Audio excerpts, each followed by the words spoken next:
tilapia guys. Yay! Yeah.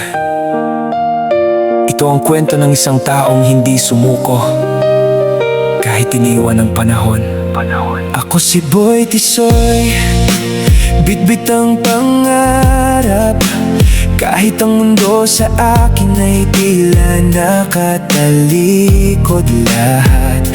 Sa bawat paghinga, lungkot ang kasabay. Naglalakad mag-isa sa ilalim ng ulan, walang masandalan, walang tahanang matatawag kung saan-saan napupunta para lang may trabaho. Kahit pagod na ang katawan, lumalaban pa rin ako. Minsan walang laman ang bulsa, wala ring makain, pero hindi ko hinayaang ang pangarap ko'y mamatay rin. Tinawag mang pulubi ng mga taong di nakakaalam. Hindi nila nakita ang pusong patuloy na lumalaban. Kahit luha ang kasama sa bawat pag-gising, hindi ako hihinto, patuloy pa rin aabutin.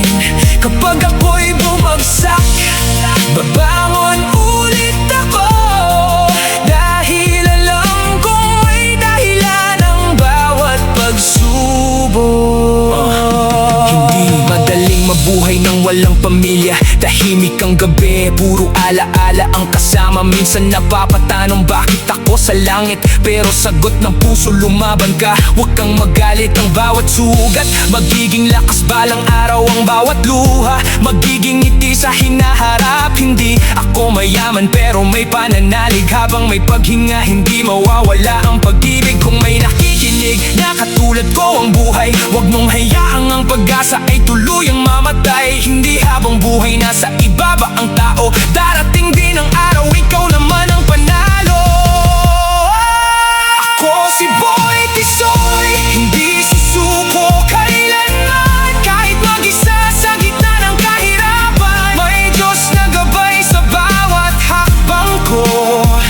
At balang araw, matutupad din ang pangarap ko.